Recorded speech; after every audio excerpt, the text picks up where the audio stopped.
Good morning, members of the Technology Advisory Group. This meeting is now called to order. For those around the table, please turn on your microphone when speaking. For those participating via Zoom, please state your name when making a comment or asking a question. The MAG public comment process allows members of the public to comment on items that fall under MAG's jurisdiction. If you would like to comment at today's meeting, please complete the request to speak form. MAG staff can assist with any questions you may have. We will now begin the meeting with a roll call of all members. Thank you, Chair Hambrick. For our remote attendees, please turn on your cameras so I can see you, please. Mark Nearings. Mark Nearings with the City of Avondale. Greg Plataz. No, Greg. Jim Keane. No Jim yet. Tom Bacon. Tom yet. Trenton Schaffer. Mike Chickarone. Present. Eugene Mejeha. Lisa Faison. Scott Conn. Chris Dalmelin. Steen Hambrick. Present. Kim Clark. Tracy Mills. Yeah. Jared Morris. Present. Richard So. I'm here. Okay. And Matus Morocek. Present. All right, and we do have a quorum. Okay. Our next item is called to the audience. This is the opportunity for the public to comment on items that fall under MAG's jurisdiction that are not on the agenda, informational items, or items on the agenda for discussion and not for action. 15 minutes will be provided for the call to the audience unless the chair requests an exception to this limit. We received any? We have received. Okay. MAG also provides the opportunity for members of the public to submit written comments via the MAG website. Any comments received 2 hours prior to the meeting have been shared with committee members in advance of the meeting for consideration will be included in the formal meeting minutes. Staff, have we received any online written comments for the call? We have received no in-person or unwritten comments. Thank you. Okay. Next item, our next item is approval of the meeting minutes. This is for the November 2025 meeting minutes. Does any member of the committee have questions?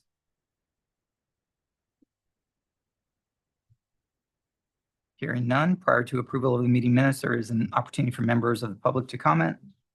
Have we received any requests for this item? We have received no comments for this item. Is there a motion to approve agenda item number 3? I make a motion to approve. We have a motion from Tracy Mills and do we have a second? I'll second Mike Chickarone. And a second from Mike Chickarone. We will have those participating in the meeting online take part in a vote by turning on their cameras and unmuting their audio. We need to see the faces of everyone to participate in the voice vote. For those who cannot or do not want to turn on their cameras, staff will conduct a roll call vote. Staff will only call on those virtual participants who did not turn on their camera. Members, please leave your cameras on until after the roll call vote so that staff can count the people's names whose cameras are not on. Can I have a voice vote of those in the room and those online? Those in favor say aye. Aye. Aye. Aye. Those opposed say nay. Members, please leave your cameras on. Staff, can you take a roll call of the members participating virtually who did not turn on the camera? The only two I cannot see are Richard and Lisa. I think Lisa is coming on. All right, Lisa and Richard, please. I currently don't have a camera on my computer. Not a problem. All right, thank you very much. Okay, so the item is approved. Yes. Okay. Next item on the agenda is for information discussion and will be presented by Special Agent Paul J. Lee of the U.S. Department of Justice. Paul, the floor is yours. Good morning, folks. As was said, my name is Special Agent Paul Lee with the FBI here in Phoenix, Arizona. First and foremost, I'd like to reach out to Mr. Craig Chenery and say thank you very much for the invite to participate in this MAGTAG meeting. It's much appreciated, and I think that in my role as the private sector coordinator, it's very important to get my name and information out there in the event that any of you folks with government need any kind of points of contact or any help from the FBI or any information at all, please feel free to contact me at any time. After I say my speaking piece, I'll put my contact information in the chat block for you folks to see and for you all to reach out.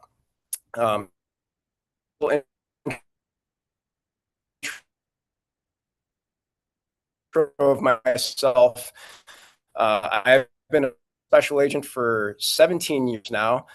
Began in the Honolulu office, so doing investigations of counterterrorism activities back in the heyday of the Boston Marathon bombing or events like that. Moved to Phoenix in 2014 and conducted investigations regarding violent crimes and major offenders, mostly bank robberies and prison violations. Most recently, for the last 5 years, I've been doing investigations regarding public corruption and civil rights violations. About 6 months ago or so, I was appointed as the new private sector coordinator. And so in this role, my entire reason for existence for the FBI is to reach out to private sector industry and to liaison with those folks. I think that's very important to not only reach out to the private sector folks because they are considered very critical infrastructure for our country and our state, but also to liaise with you folks as well to put you folks in contact with those private sector partners if necessary. What I'd like to talk about today very briefly, because I have no cyber experience whatsoever in terms of investigations. So not an expert or versed in cyber, but I would like to talk about our FBI rollout, Operation Winter Shield, and then I'll speak briefly about the opportunities to attend the FBI's CISO Academy as well. And then I have with me scientist Jayla, who has a PowerPoint presentation to talk about threats because she is much better versed in cyber and is the expert here and is happy to talk to regarding some of the threats that we're facing from the 30,000 foot level. So Operation Winter Shield. We wouldn't be the government if we didn't have acronyms for everything. So SHIELD actually stands for Securing Homeland Infrastructure by Enhancing Layered Defense. That's a mouthful. But we do find Operation Winter Shield to be very important for the critical infrastructure and the security of our country. It's a rollout by our FBI Cyber Division that's coming this month in February through March. And the purpose of this rollout is to raise awareness to small and medium-sized businesses and companies and provide practical guidance regarding protection of critical infrastructure systems, sensitive data, and national infrastructure from cyber attack. The goals of this rollout is to increase public awareness, and it's nothing new to you folks. Let me try to share the screen real quick so that I can put up a little pamphlet. And if I can't, it's all right. You should have a co-host permissions, Paul. Got it. Let me see if I can do this. There we go.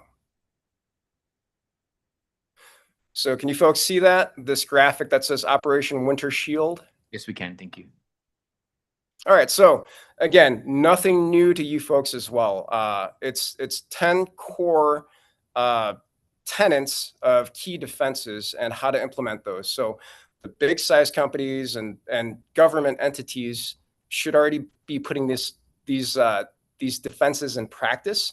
The thing that we want to do is leverage and utilize your help to reach out to the smaller businesses and companies to make sure that they can try to implement these as well. And we believe that this is very important to protect from intrusion because of some nation state actor activity and some of the other things that we've been seeing. This is a handout that I can send out to whoever wants it. And there's also messages from our cyber director from the FBI that is available on YouTube and also the FBI.gov site as well. Sorry, let me stop sharing this real quick.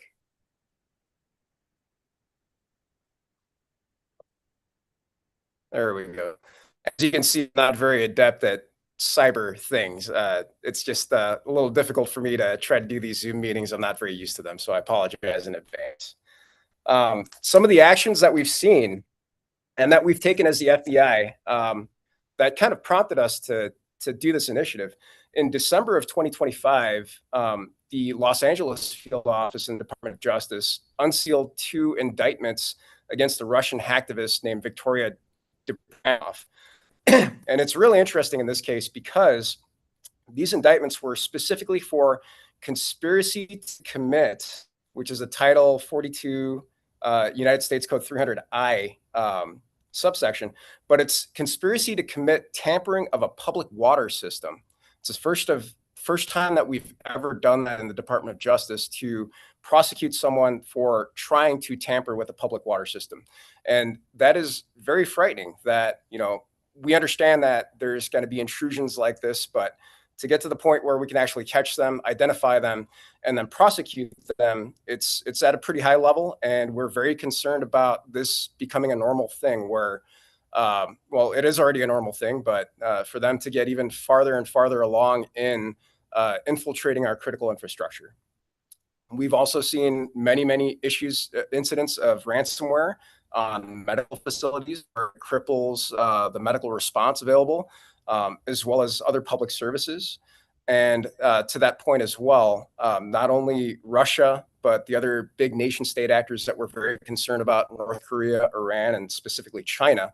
We see China as the biggest threat for cyber network exploitation and disruption to the US. And we do believe that if there was some sort of conflict with the US between China, that they would begin a very aggressive cyber operation against us. And that's nothing new to us, but it's just making sure that we reach out to those small and medium-sized businesses and reinforce the ideas to the larger businesses and to partnership governments at the state, local, and federal levels as well, to really harden ourselves against any kind of intrusions or any kind of potential attacks, to make sure that we keep all the wheels rolling for our country and make sure that our critical infrastructure is secure. So that's just a quick brief overall of Operation Winter Shield. Like I said, I'm going to put my contact information in the chat box shortly. But before I turn it over to Jayla, I also wanted to mention there is something called the CISO Academy that the FBI runs on a yearly basis. It's a week-long conference, and it is a nomination-based conference. We would be happy to take any and all applications and nominations from any of you folks. We actually sent Ryan Murray, the state CISO, to one of these academy dates. And so you can reach out to him if you know him and ask him questions about whether it was relevant or not, or if you got anything out of it. I'd like to think that he did. It is to meet with public and private sector CISOs, so big companies, cyber-related or not, Amazon, Google, Meta, or the state of Arizona, to talk about emerging cyber threats. And so this week-long conference is going to be held at the FBI Academy in Quantico, Virginia. Unfortunately, the travel is going to be on you folks if you are nominated and selected to attend, but we would put you up at the wonderful accommodations of the FBI Academy in Quantico, and you guys can try some of the awesome food that we have there as well. But again, the travel itself would have to be funded by your entities. So again, very nice to meet you folks. I'm going to quickly put my information here into the chat box.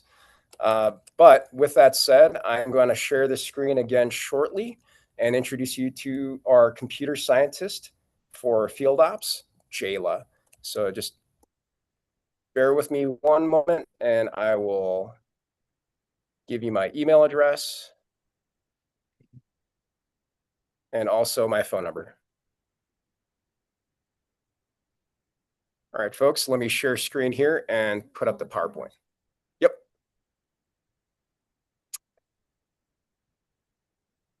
There we go.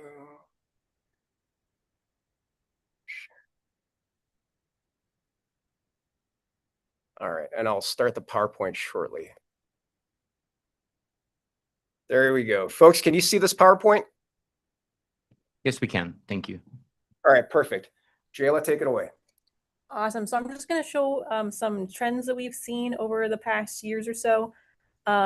Just a quick disclaimer, anything that I am saying is my own opinion. It's not the official government's opinion. So all of this is taken from our ic3.gov portal, which is the Internet Crime Complaint Center. So this is our online application for individuals to submit when they are victims of a crime. So all of this data is self-reported. So just keep that in mind as we're going through the slides. There probably is more of it going on than what is reported because, some people don't know about ic3.gov. Some people don't want to report it. So just keep that in mind as we're going through the slides. When you submit a complaint, these are the categories that we assess to see, what fields are being exploited more than others. So we're going to focus on mainly the cyber ones today and the cyber enabled. But these are this is the full list of categories that we look for.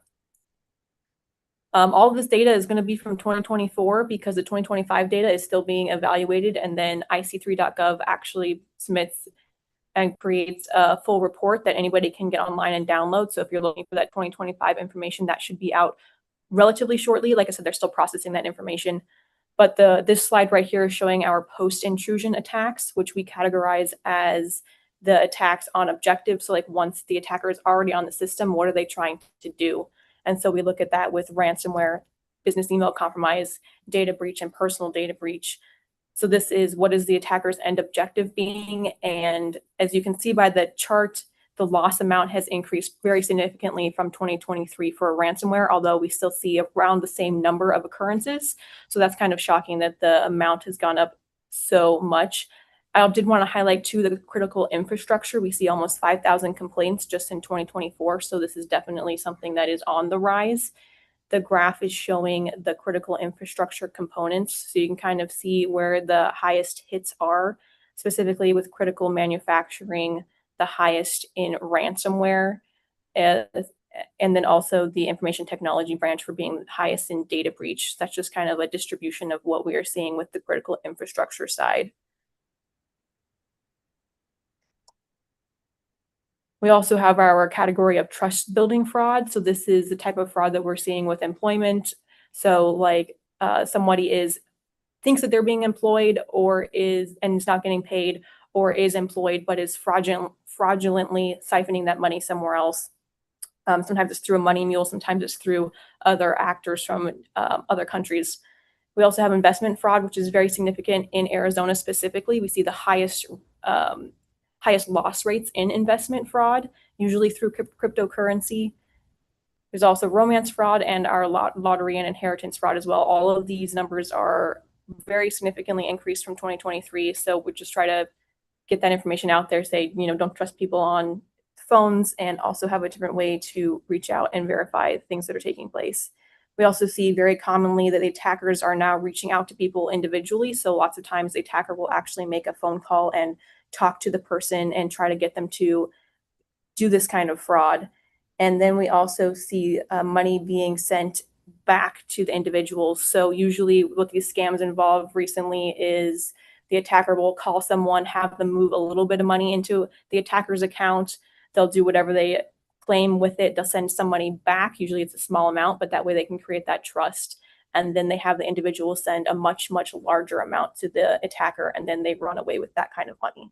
So that's kind of how this fraud is taking place. We mainly see it against widows, college students, and crypto investors. So just something to keep in mind. We do see that wire transfer and that cryptography fraud being the most highest. And as you can see too, Arizona did make the top 10 list in loss amounts this past year. I did want to mention really quick that we do have the financial fraud kill chain, which is the recovery asset team in IC3 has the ability to work with banks and actually freeze funds. So if any of this kind of fraud does take place in your organization, you're aware of it, maybe with family members or anything like that, please make sure and reach out to us as soon as possible, because if we know about it within 72 hours, we can normally freeze the money, especially if it's domestic. So you can see that success rate is 66%. That's fairly good, but that can be even higher if we're notified as soon as it happens. So like an hour or two after it happens, we have the best results to be able to get that money back for you. So just spread the word on that if you would, please.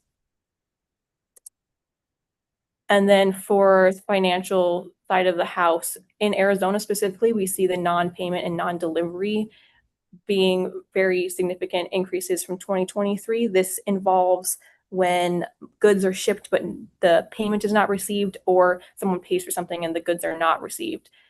And we can see from the graph, the majority of that is going to China. But we also see the use of money mules for this kind of activity. So the attackers would get someone usually unknowingly laundering that money for them. So they'll contact a group of money mules and a network of people who are all collecting this money and then sending it off to China or wherever it is going. Just wanted to quickly mention the demographics. We also, ask people's age when they submit a complaint and see what that looks like in the long run. And you can tell the 60 plus age group is the majority of our complaints, but it's also pretty high amongst the working aged adults as well. And this is mainly due to the investment scams, the tech support fraud, and phishing as well. Okay, the cryptocurrency. So these numbers have spiked very significantly in the past year. We expect it to be very high in 2025 as well. When we get those numbers, you can see that the largest age group again is 60 plus, but the increase from 2023 is very, very significant. This is the #1 loss amount also in Arizona. And we see high numbers related to cryptocurrency ATMs and QR codes being used to facilitate the payment and malicious use of those, and then also being used in extortion. So we see individuals being extorted by usually fake videos or fake recordings saying, we're going to release this or we're going to do this bad thing to somebody that if you don't pay us this amount in cryptocurrency, and then also with cryptocurrency investment fraud. Yeah, so those are the main trends that we've noticed. Like I said, the 2025 report should be coming out on ic3.gov at any point in the near future. So if you want to go ahead and download that is available to everybody. Hey, Jayla, could you talk to us about the ic3.gov reporting process and why it's so important that if there's an individual that does become victimized online or through some sort of financial means online, that it's very important that ic3.gov be involved?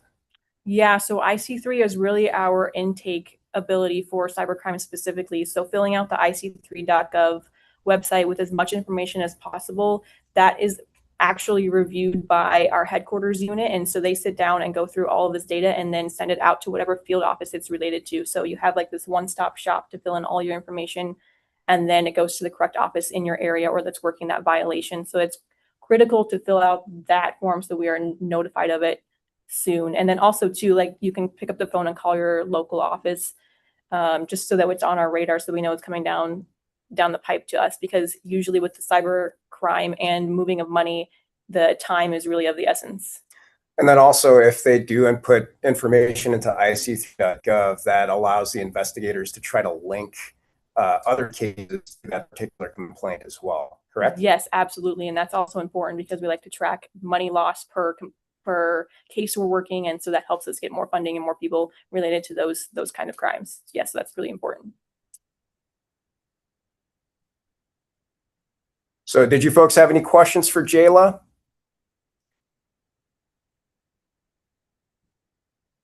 Hi, Jayla. Steen Hambrick from City of Phoenix. Question for you with regard to the top 5 activities that you're tracking on the cyber side, or when you see things that look like they're targeting municipal government, I mean, how do you respond to that, or how do you get that kind of body involved or aware?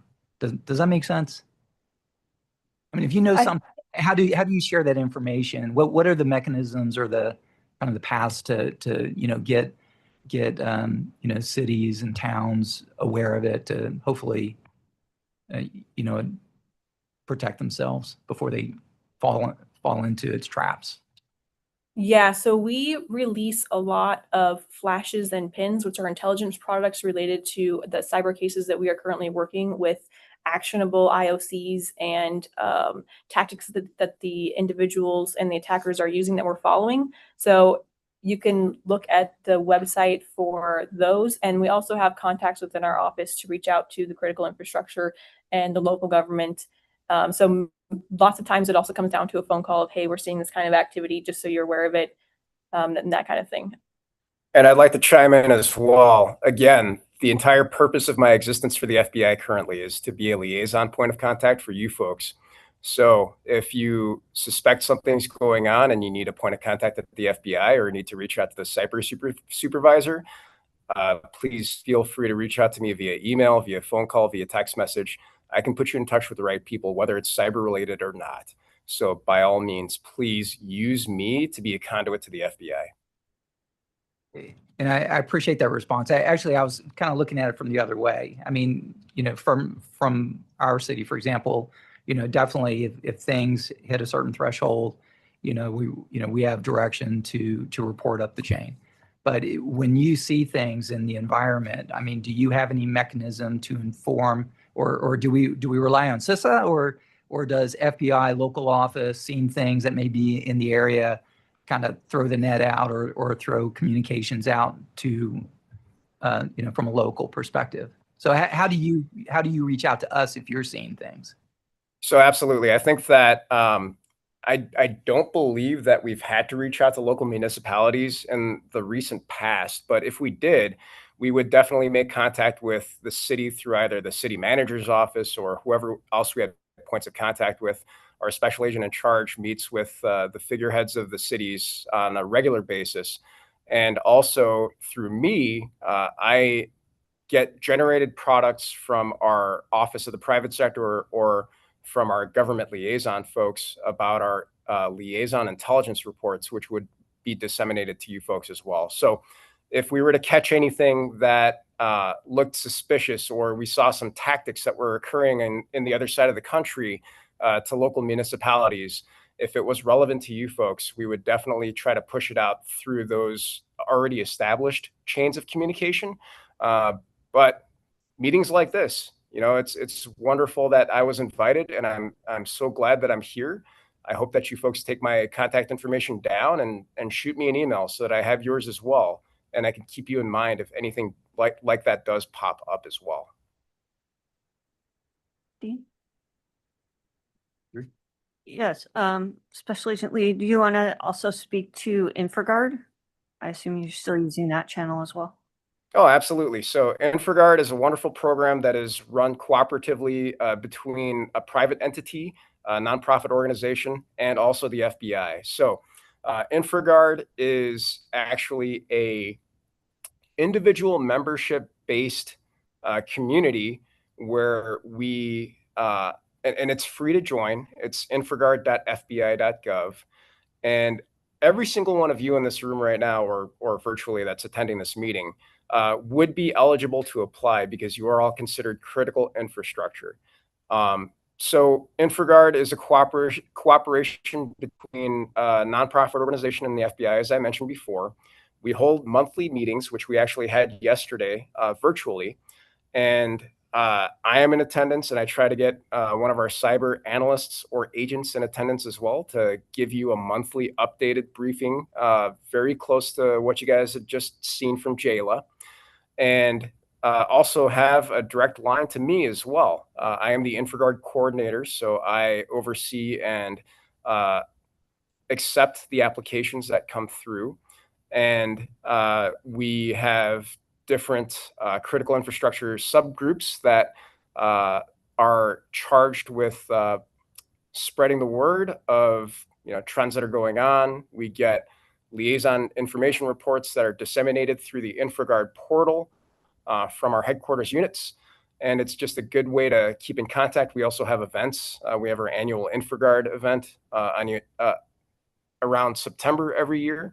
And then we also host other events. I believe just last month we had a speaker at Aunt Chilada's. It was Colonel Tillman, who actually flew Air Force One when 9/11 happened for President Bush. So just small events like that. Here's like our annual InfraGard meeting, sponsor things as well. We as an InfraGard, and it's just a good collection of other cybersecurity minded folks within critical infrastructure to kind of share current trends and ask questions to the FBI on a monthly basis. Thank you, Special Agent Lee. Do any members have questions or comments?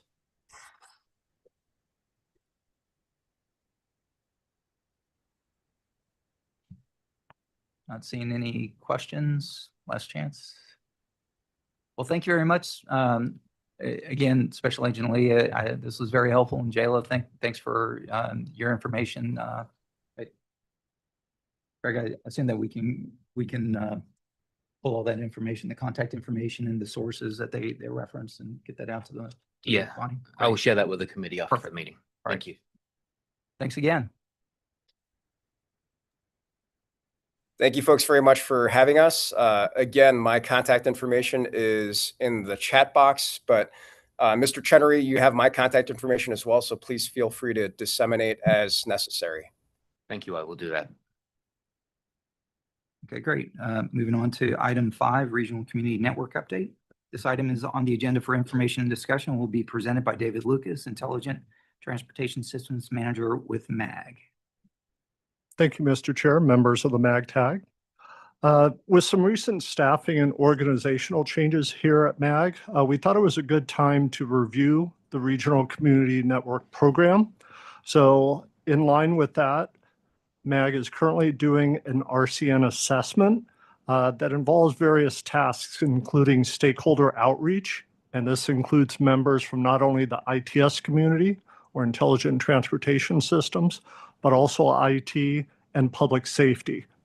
We're doing some work to document the current structure of the RCN, as well as past processes, looking at policy, governance structures, as well as the current network conditions. And then we're going to finish that off with the business case analysis to determine what resources the RCN needs moving forward. So currently, while we await the results of this assessment, we are kind of in break fix mode right now. But despite that, we are actively working on several tasks that have been underway for some time.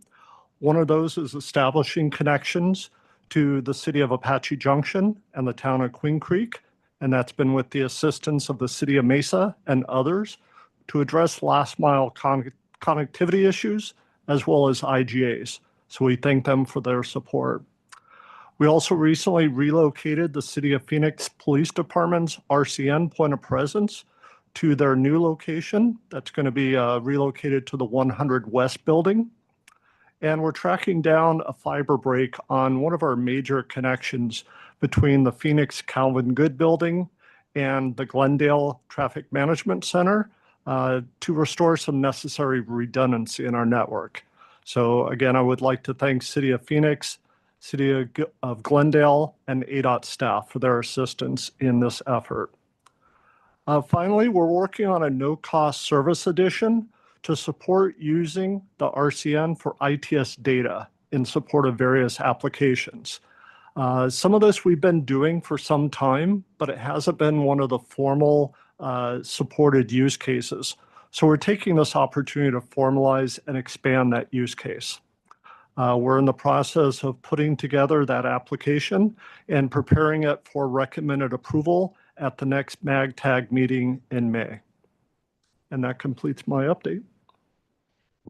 Thank you, David. Do any members have questions or comments?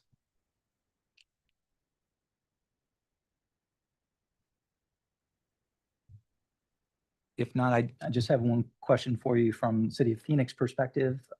So who are you working with? Do you know that off the top of your head? I don't, but I believe Mr. Worley does, since he actually did that work.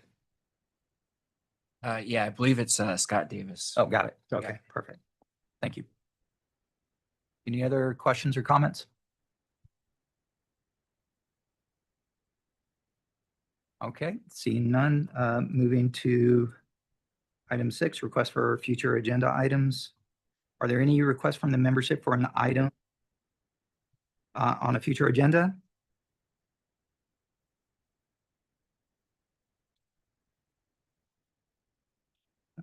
Hearing none, the next agenda item is comments from the committee.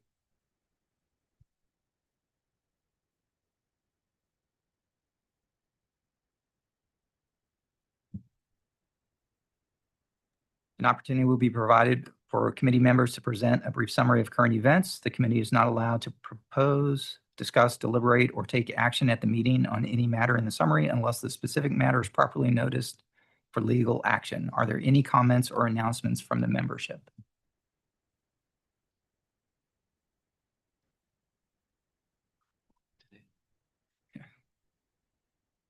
No comments? Okay, our next item is for adjournment. The next meeting of the Technology Advisory Group will be on Thursday, May 21, 2026 at 10 a.m. With no further business, today's meeting is adjourned. Thank you, everybody.